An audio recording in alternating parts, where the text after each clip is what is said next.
Backrooms is one of those films that's going to make you go, what the A strange doorway appears in the basement of a furniture showroom. Well, that's pretty much the worst synopsis ever, but it's all you're going to get because this movie is an experience that begs to be watched. What started out as a YouTube test video that then morphed into a web series has now become a forebodingly ominous A24 thriller that thrives on the concept of liminal spaces. We follow Chiwetel Ejiofor's character of Clark as he discovers a mysterious room inside the basement of his furniture store. And once he enters, he discovers a seemingly never-ending maze of similar-looking spaces that sometimes contained objects, but mostly not. And if there are objects, they're in some odd state of being. Clark is seeing a therapist, Mary, played by Renata Rentseva, and she's got her own emotional baggage and trauma that weaves its way into the story. But mainly, she serves as a sounding board and emotional guide for Clark as he deals with his issues. The film relies heavily on the imagery and atmosphere, typically limiting dialogue in favor of taking us through this unknown that is the back room.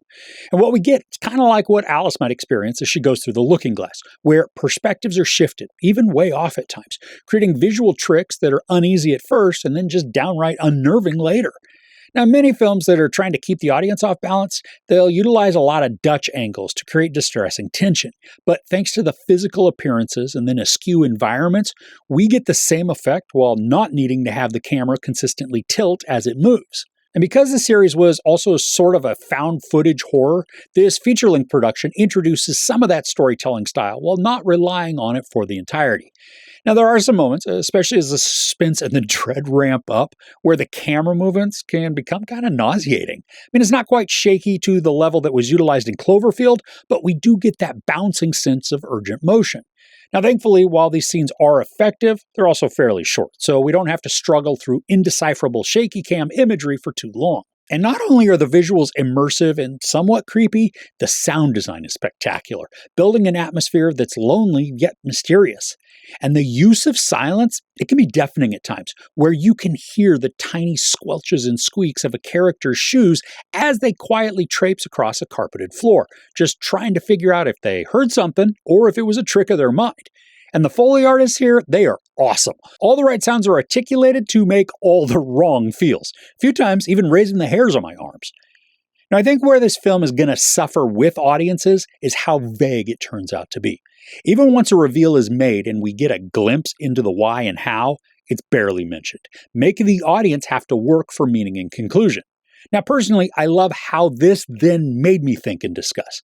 There are layers in here that come from small segments of dialogue, some flashback imagery, and then inferring meaning from the tiny clues that are scattered about. Now, if you like clear-cut answers to mysterious thrillers, this really could frustrate you. The dots, they're there, but they're sporadically and widely spaced apart. Now, I both appreciate and love some of the messaging that I took away from this. There's a level of acceptance and peace that is reached by the characters, although it's in direct opposition to some real health or peace. We get to witness character progressions that are strained and melancholy, but still manage to demonstrate growth. And then within this growth journey, the story uses some nightmare fuel creations to scare the bejesus out of us.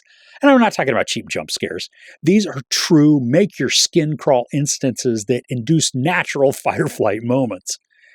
Now, most of the effects, they appear to be practical in nature, which only then adds to that sinister vibe of the story. And just like with the whole set design environment, the less is more approach proves to be powerfully effective in garnering the thrills and chills.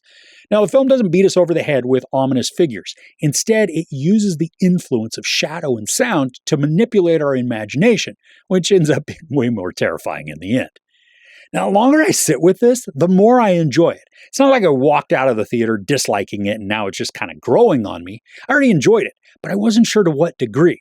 Now, I am sure that as the days go on and I marinate even more with it, my appreciation is just going to increase.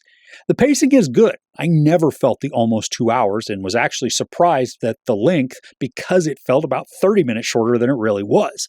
The performances are enveloping, using restraint to maximize the emotional pull and create some moral, even existential questions that only delve us deeper into the mystery that lies within the ongoing labyrinth of rooms.